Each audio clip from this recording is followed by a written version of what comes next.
Hello everyone, I hope you are doing all well. Yesterday हम लोगों ने linear equation in two variable का graphical method सीखा. आज हम लोग सीखने जा रहे हैं by using a Cramer's rule और determinant method how we can solve the simultaneous equation by Cramer's rule और डिटर्मिनेंट मेथड. जो तीन स्टेप्स या तीन मेथड्स हम लोगों ने सीखे, substitution method, elimination method and graphical representation method. ये फोर्थ वाला है to solve the simultaneous equation, linear equation by using a determinant method और Cramer's rule. It is a very different type of method. ये method इसलिए निकाला गया था कि जो हमारा सॉल्यूशन या फिर जो भी हम साइमल्टेनियस लीनियर इक्वेशन सॉल्व करते हैं वो लेंदी ना हो, उसे हम शॉर्ट में कम जगह में कम समय में सॉल्व कर सके. इसलिए हम लोगों ने ये डिटर्मिनेंट मेथड या क्रैमर्स रूल सीखना है. क्रैमर्स रूल ये एक स्विस मैथमेटिशियन थे, गैब्रियल क्रैमर. उनके नाम पर से ये क्रैमर्स रूल हम लोग इसे बुलाते हैं. इसे हम डिटर्मिनेंट मेथड भी कहते हैं और क्रैमर्स रूल भी कहते हैं. तो आइए सीखते हैं by using a Cramer's rule how we can solve the simultaneous equation. Okay, first of all वो सीखने से पहले, वो सॉल्व करने से पहले what is mean by determinant. Okay, then उसका वैल्यू, हमें डिटर्मिनेंट का वैल्यू कैसे फाइंड आउट करना है वो हम लोगों को सीखना है. आपने प्रीवियस स्टैंडर्ड में डिटर्मिनेंट सीखा होगा, पढ़ा होगा और देखा भी होगा. ये जो ऐसा साइन होता है मॉड का, that is called as the determinant. Okay, मैं यहां पर लिखता हूं ए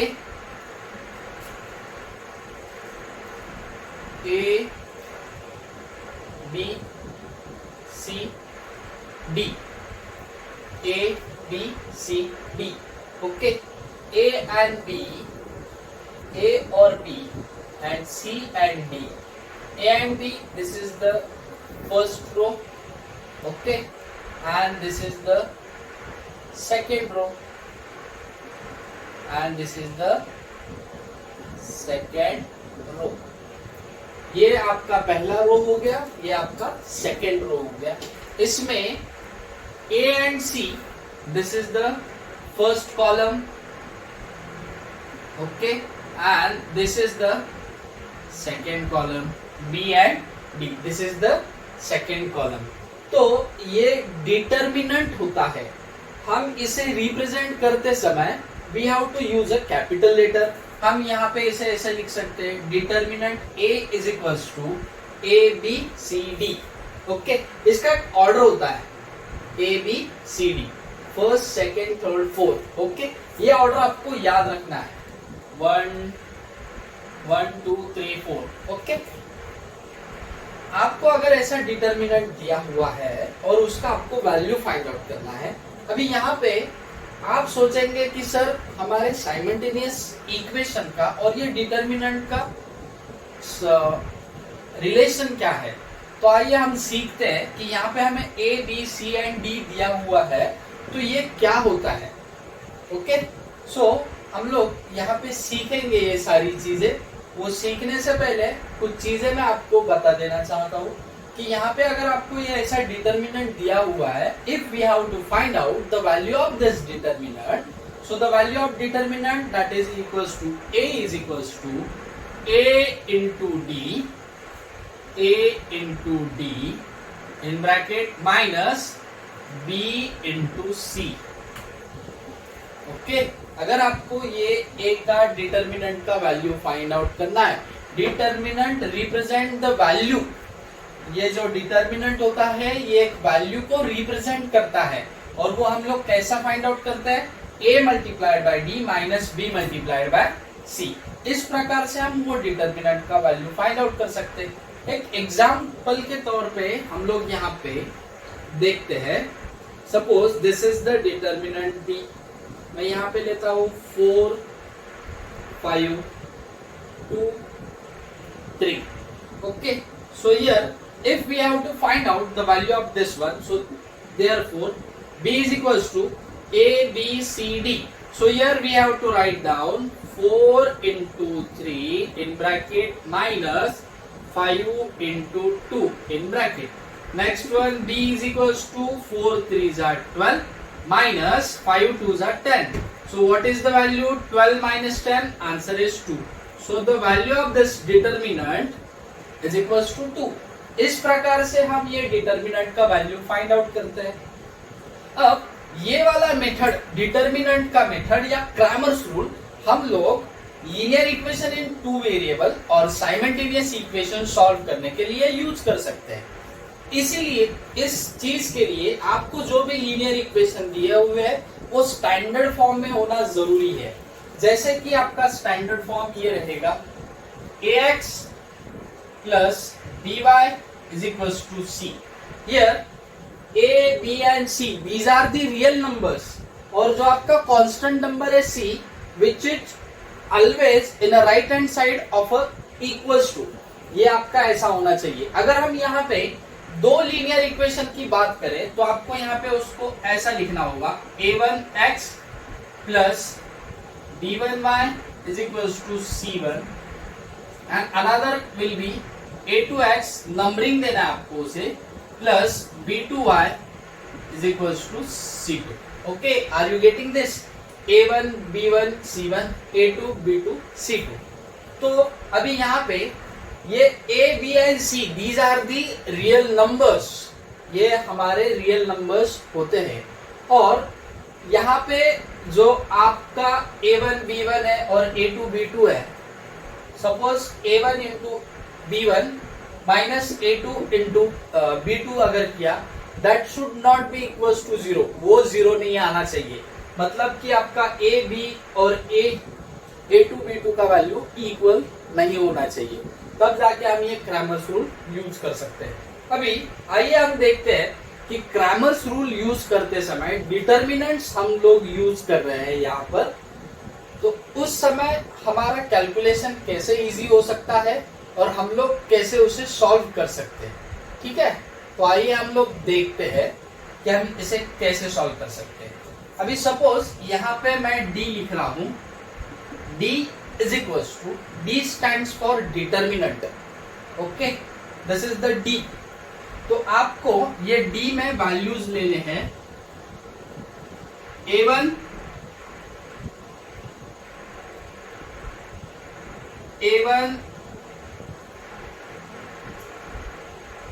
a2 a1 a2 ये कॉलम में होना चाहिए और दूसरे कॉलम में आएगा आपका b1 b2.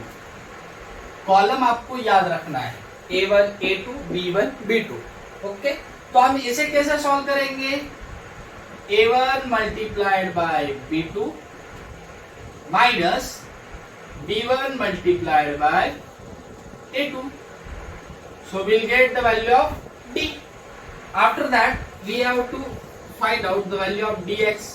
dx हम कैसा फाइंड आउट करेंगे? अभी आपने यहाँ पे दिखा a1 b1 c1 a2 b2 c2, तो हम इसे कहते हैं 1 2 3 1 2 3. तो आपको d के लिए वैल्यू याद रखने के लिए आपको फर्स्ट एंड सेकंड याद रखना है, a and b, first second first second first second first second. Okay, are you getting this?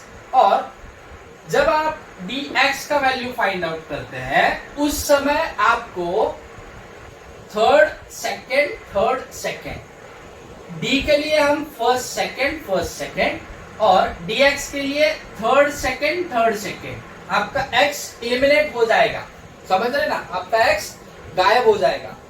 अगर हम dy ले रहे हैं तो उस समय y गायब हो जाएगा, तब क्या बचेगा?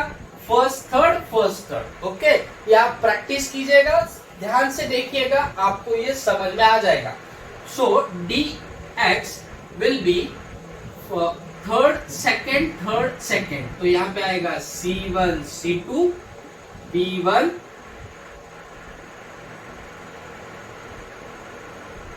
b2. मतलब आपका a1 a2 का कॉलम रिप्लेस हो चुका है. और dy आप कैसा लिखेंगे? अब यहाँ पे y आपका इलिमिनेट हो जाएगा, तो बचेगा क्या, x and c. So it will B a1 a2 c1 c2. Okay, तो इन लोगों का भी डिटर्मिनेंट का वैल्यू हम लोग कैसे फाइंड आउट कर सकते हैं. यहाँ पे आपको क्रॉस मल्टीप्लाई करना होता है. ओके, तो यहाँ पे हम लोगों ने क्या किया, a1 multiplied by b2 minus b1 multiplied by a2. Similarly यहाँ पे क्या आएगा, c1 multiplied by b2 minus b1 multiplied by c2. So it will be c1 multiplied by b2 another bracket minus में b1 multiplied by c2. Okay, are you getting this. Next one, इसका value कैसा find out करेंगे, a1 multiplied by c2 in a first bracket, therefore a1 multiplied by c2 minus c1 multiplied by a2. After that we'll get the values of d, dx and dy, but we have to find out the solution of the equation. तो उस समय हम लोग क्या करेंगे, हम लोगों के पास फॉर्मूला है. If we have to find out the value of x is equals to dx upon d and y का फॉर्मूला है dy upon d. Okay, so here will get the value of x and will get the value of y. तो इस जो Cramer's rule है या determinant method है, इसके ऊपर आपका जो नेक्स्ट प्रैक्टिस सेट है, practice set 1.3, it is depend upon this method. So first of all you have to understand this, how to find out the value of determinant, what is mean by determinant, उसे हम कैसे use कर सकते हैं, और how we can use the determinant method or Cramer's rule method to solve the simultaneous equation. So let's see, हम लोग जो आपका प्रैक्टिस सेट 1.3 है उसका क्वेश्चन नंबर फर्स्ट देखते हैं. चलिए आइए देखते हैं what is the question number first. Practice set 1.3.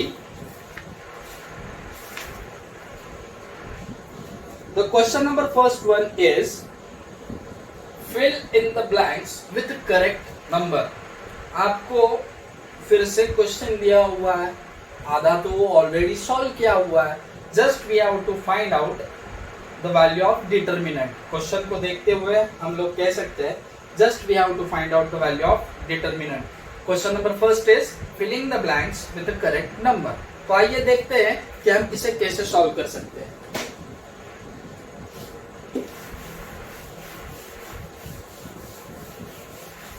Practice set 1.3, question number first, filling the blanks to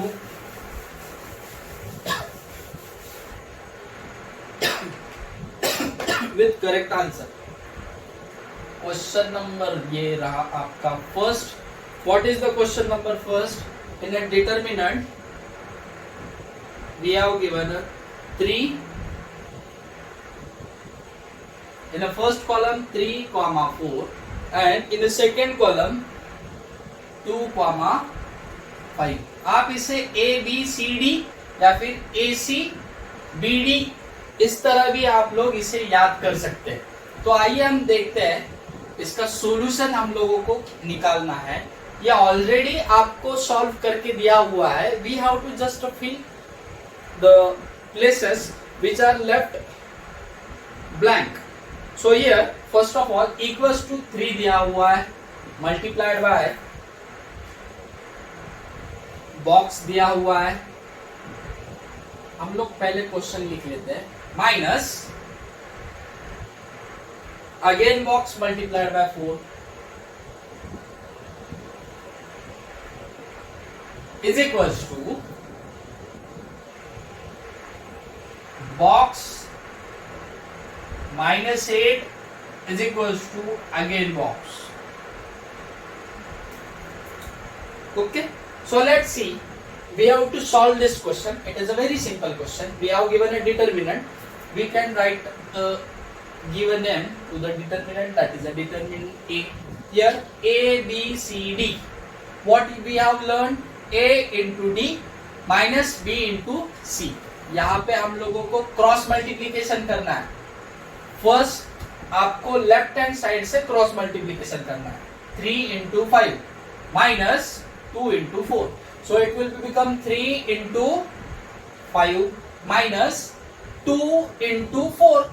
यहाँ पे जो बॉक्स है यहाँ पे आएगा 2 multiplied by 4। Next one 3 into 5 क्या होगा, 3 5 जा 15, so in box it will be 15। 15 minus 8 आपको दिया हुआ है, 15 minus 8 what is the answer, 7।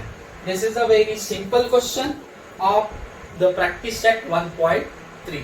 Let's see find the values of following determinants. आप लोगों को क्वेश्चन नंबर 2 दिया हुआ है जिसमें हम लोगों को डिटर्मिनेंट्स का वैल्यू फाइंड आउट करना है। So let's see the question number 1 of the question 2। Find the value of following determinants. आपको पहला वाला डिटर्मिनेंट दिया हुआ है -1 2 7 4 इज इक्वल्स टू, यहां पे आपका क्या आएगा, -1 इंटू 4 -1 इंटू 4, ये बड़े ब्रैकेट में रखते हैं हम लोग, minus 7 multiplied by 2। Okay, -1 into 4 what will be answer, -4। Okay, and 7 2 जा 14, उसके पहले भी माइनस है, सो -40। -4 and -14 what will be answer? The sign of two numbers are same, minus minus, both are negative, so at that time we have to add them. So 14 plus 4 18, and do not forget to give the sign of bigger number to our final answer. So answer will be a -18. So the solution of first determinant or the value of first determinant is -18. So let's see second determinant. 5 minus 7. 5, is it -7? Yes. And 3, 0. How we can solve this one? So here 5 into 0. 5 into 0 minus another bracket 3 into -7. 5 into 0, 0 से जो टकराएगा मिट्टी में मिल जाएगा। 5 into 0 answer will be 0। Minus in bracket 3 into -7 -21। 0 minus -21, minus minus become a +1, 0 plus 21, answer is +20. Okay, are you getting this? And the third determinant is, this is a given in a fraction.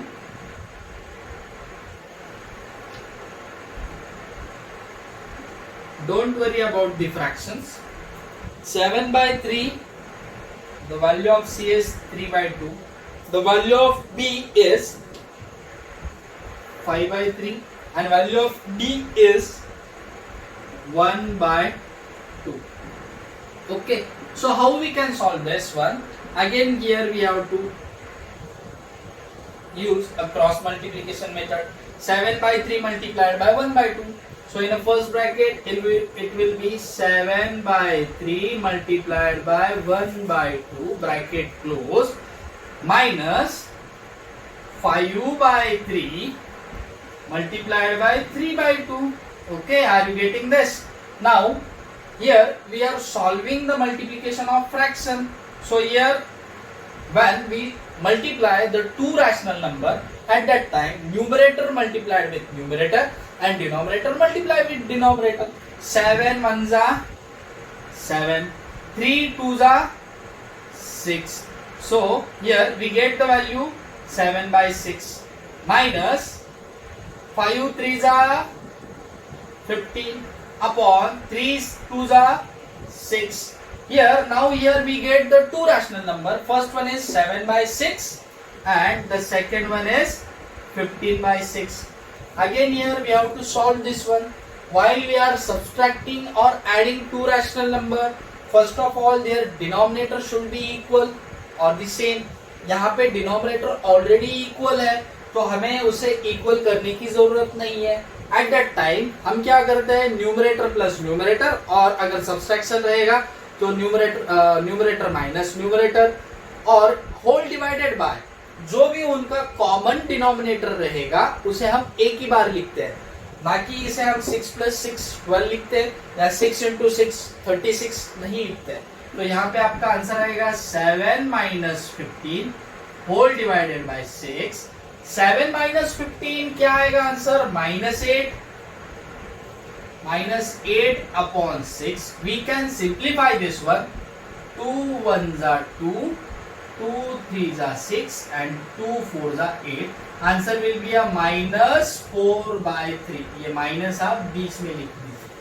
Okay, -4/3 और you can stop here -8/6. अगर वो simplify होता है तो आप जरूर simplify कीजिए, अगर नहीं होता है तो उसे वही छोड़ दीजिए. ओके, सो इस प्रकार से प्रैक्टिस सेट 1.3 का क्वेश्चन फर्स्ट देखा जिसमें हम लोगों को फिलिंग द ब्लैंक करना था. क्वेश्चन सेकंड में we have given the determinants and we have to find out the values of determinants. वो हम लोगों ने सीखा a × d - b × c. Okay, a b c d, a × d - b × c. Are you getting this? Okay, so we'll proceed for the next question. Question number 3. Solve the following simultaneous equation using Cramer's rule. अब ये जो हमारा part start हुआ है ये interesting है. ये determinant find out करना, वैल्यू फाइंड आउट करना, फिलिंग द ब्लैंक्स करना, ये बहुत सिंपल है. जब हम लोग linear equation, simultaneous equation solve करते हैं उस समय, सॉल्व करते समय जो मजा आता है वो मजा किसी दूसरी चीज में नहीं होता. सो देखिए the question number first of third question. Solve the following simultaneous equation using the Cramer's rule. What we have given in a question number first, let's see. 3x - 4y is equals to 10. 3x - 4y is equals to 10. This is the question, equation number first. And second equation is 4x + 3y is equals to 5. 4x + 3y is equals to 5.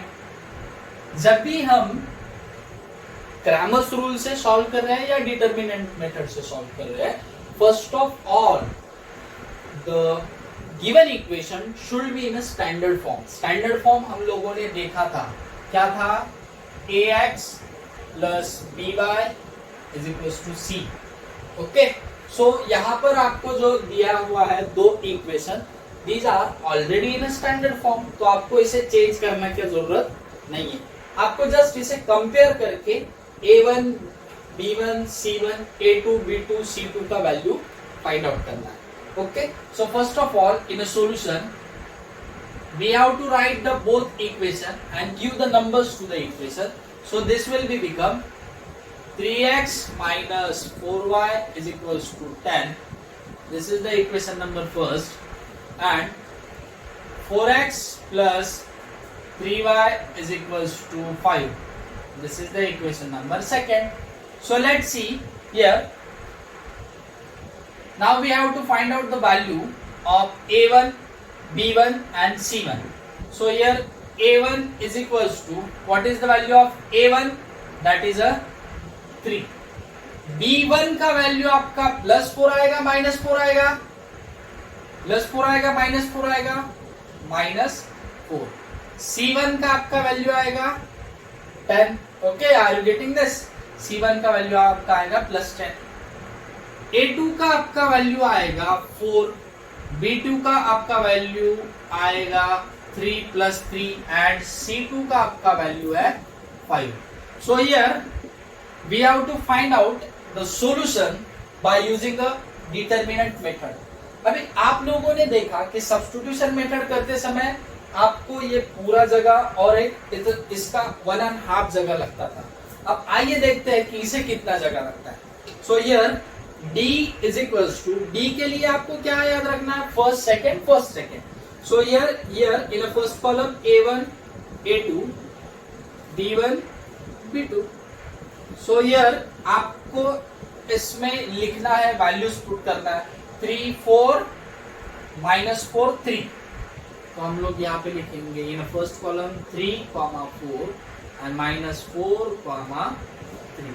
So now here we have to find out the value of determinant by doing a cross multiplication by using a Cramer's rule. So यहाँ पे हम लोग क्या करेंगे, a multiplied by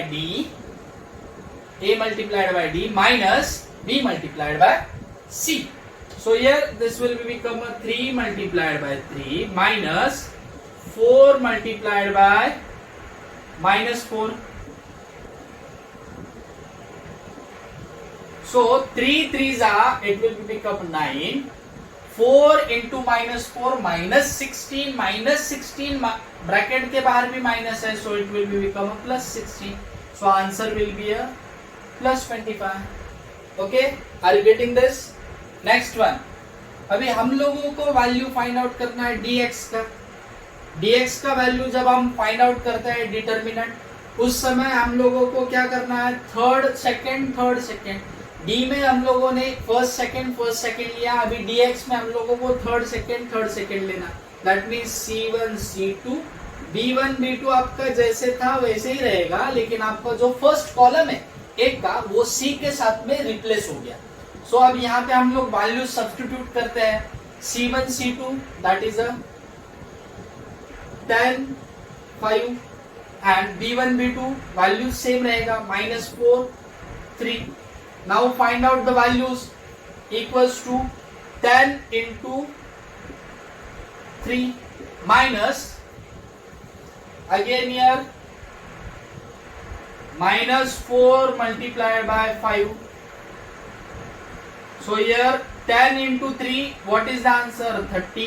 -4 into 5 -20, bracket के बाहर minus है, so -20 become a +20.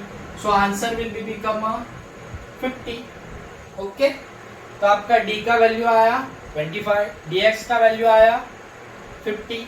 आप यहाँ पे लिख सकते हैं d इज इक्वल्स टू 25. इसे आप बॉक्स बनाइए. यहाँ पे मैं लिखता हूँ dx इज इक्वल्स टू 50. इसे भी हम लोग बॉक्स बनाएंगे. Okay, so next one. अब रहा वैल्यू आपका dy का. dy इज इक्वल्स टू, इसमें आपको y को एलिमिनेट करना है, तो बचेगा क्या, a and c, ax and c.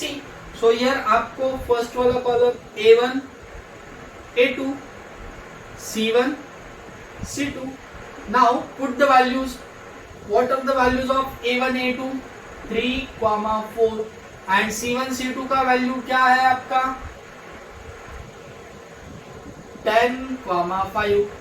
ये वैल्यूज सब्स्टिट्यूट करते समय ध्यान रखना कि वैल्यूज अगर आप गलत सब्स्टिट्यूट करेंगे तो आपका आंसर भी गलत आएगा.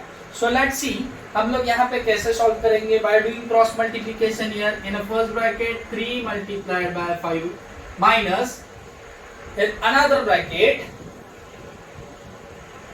10 multiplied by 4. So this will become a 3 5s are 15 minus 10 4s are 40. 15 minus 40, answer will be a -25. So the value of dy is equals to -25. Okay, are you getting this? So आप लोगों को एक d का value मिल गया, dx का value मिल गया, dy का value मिल गया. अब हम लोगों को x एंड y का वैल्यू फाइंड आउट करना है. हम लोगों को इसका सॉल्यूशन x एंड y चाहिए, तो इसलिए आपको फॉर्मूला दिया था x is equals to dx upon d. अब हम यहाँ पे वैल्यू सब्स्टिट्यूट करेंगे. x is equals to what is the value of dx plus 50 upon d का वैल्यू क्या आया था, 25. 25 1 जा 25, 25 2 जा 50. So x is equals to what we get, x is equals to 2. और y का वैल्यू हम लोग जब फाइंड आउट करेंगे, y is equals to dy upon d. So therefore y is equals to what is the value of dy? minus 25 upon what is the value of d? That is a plus 25. 25 ones are 25, 25 ones are 25, but answer will be a minus 1 because dy का value minus 25 था. So the value of y that is a minus 1. और आखिर में आपको लिखना है therefore solution x, y is equals to 2, -1. Okay, are you getting this? इसी प्रकार से आप क्रैमर्स रूल यूज करके linear equation in two variable और साइमल्टेनियस इक्वेशन सॉल्व कर सकते हैं. आपको बस उसे स्टैंडर्ड फॉर्म में कन्वर्ट करना है. a1 b1 c1 a2 b2 c2 का वैल्यूज आपको उससे फाइंड आउट करना है. उसके बाद में वो वाला वैल्यूज डिटर्मिनेंट मेथड और क्रैमर्स रूल यूज करके डिटर्मिनेंट का वैल्यूज फाइंड आउट करना है. डिटर्मिनेंट d, dx, dy का वैल्यू फाइंड आउट करने के बाद में जो हमें x और y का फॉर्मूला दिया है dx upon d and dy upon d, उसमें वैल्यू सब्स्टिट्यूट करके आपको जो फाइनल आंसर आएगा that is called as the solution of this simultaneous equation. Okay, तो इस प्रकार से आपका क्वेश्चन नंबर 3 जो था उसका फर्स्ट क्वेश्चन हम लोगों ने देखा है. Now let's move to the question number 2. Here we have given the second question. 4x plus 3y minus 4 is equals to 0, and second equation is 6x is equals to 8 minus 5y. First of all, we have to write this equation in a standard form. So here in a solution, it is not given a standard form. ax plus by is equals to c. So here 4x plus 3y is equals to c, that is this is the value of c, that is a minus 4 in the left hand side. It will be a plus 4 in the right hand side. This is the equation number first. And second one is 6x minus 5y will become a plus 5y in the left hand side is equals to 8 as it is. This is the equation number 2. Now here if we compare this two linear equation with ax plus by plus c, we get the values of a1 that is a 4, b1 equals to 3, c1 is equals to 4, a2 we get the value positive 6. Okay, b2 का आपका value मिलेगा plus 5 और c2 का value आपको मिलेगा plus 8. Okay, now put this value in the determinants by using the Cramer's rule.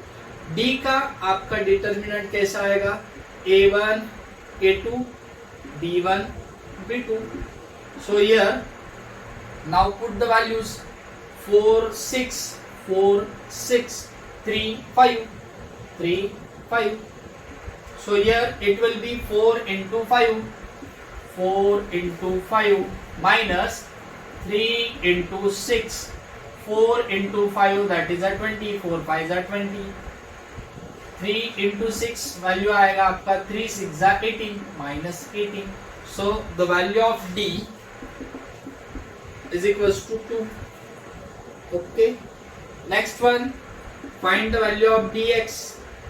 dx आपका आएगा third second c1 c2 b1 b2 is equals to, अब यहाँ पे वैल्यू सब्स्टिट्यूट कीजिए 4 8 and 3 5 as it is. So 4 8 and 3 5 as it is. Here again 4 into 5, again here it will be 4 into 5 minus 3 into 8, 4 5s are 20, 3 8s are 24. So 20 minus 24, what is the answer? Minus 4. Therefore the value of dx is equals to minus 4. The next one, find the value of dy. dy को आपको क्या करना पड़ेगा, y को eliminate कीजिए और जो आपका फर्स्ट थर्ड है वो वाला कॉलम लीजिए। फर्स्ट कॉलम a1 a2 और थर्ड कॉलम c1 c2। सो यहाँ पे आएगा a1 a2 c1 c2। So is equals to here now put the values. a1 a2 का वैल्यू क्या है आपके पास 4,6, c1 c2 का 4,8, 4 6 4 8। Now here 4 into 8, 4 into 8 is equals to minus 4 into 6, 4 into 8, what we get, 8 4s are 32 minus 4 6s are 24, 32 minus 24, dy is equals to what we get, the value of dy is equals to 32 minus 24, answer is 8. Now find the value of x. x is equals to formula आपके पास है dx upon d and similarly y का formula dy upon d. Now substitute the value. x is equals to dx का value आपके पास क्या है -4, d का value आपके पास क्या है +2, 2 1s are 2, 2 2s are 4, but this will be become a -2, so x is equals to -2. Okay, are you getting this? Similarly we have to find out the value of y. dy का value आपके पास आया हुआ 8, d का value आपके पास है +2, 2 1s are 2, 2 4s are 8, therefore y is equals to 4. Now we have to write the final answer. यहाँ पे हम लोग लिखेंगे solution. What is the solution? x, y is equals to -2, 4. Okay, are you getting this? इसी तरह से हम लोग by using a determinant method or Cramer's rule we can solve the linear equation in a two variable or simultaneous equation by using a Cramer's rule. तो आज हम लोगों ने क्या क्या सीखा, हम लोगों ने रिवाइज किया जो पिछली बार हम लोगों ने सीखा था। उसके बाद में हम लोगों ने आज सीखा what is mean by determinant, what is the value of determinant, how we can find out the value of determinant, what is mean by a Cramer's rule. Cramer's rule हम लोग linear equation in two variable और simultaneous equation को कैसे apply करके उसका answer निकालते हैं। ये बहुत सिंपल मेथड है और बहुत टाइम कंज्यूमिंग जिसे हम लोग कहते हैं वो वैसा एक मेथड है और बहुत इंटरेस्टिंग है। जब हम लोग इसे सॉल्व करते हैं इसका कैलकुलेशंस करने में जो मजा आता है वो किसी और दूसरी चीज में नहीं आता है। So today we stop here. I hope कि आप लोगों ने ये जो आज का वीडियो है, लेक्चर है, आप लोगों ने एंजॉय किया होगा। अगर आप लोगों को कुछ दिक्कत होता है तो आप लोग कमेंट बॉक्स में जाके आपका कमेंट कीजिए। अगर आपको नहीं समझता है तो आप पूछ सकते हैं। Okay, so today we stop here, see you in next lecture. तब तक bye bye, take care. Maths is life. प्यार प्लस करो, नफरत माइनस करो, सुख मल्टीप्लाई करो, दुख डिवाइड करो, लाइफ एंजॉय करो, हमेशा स्माइल करो। Bye bye.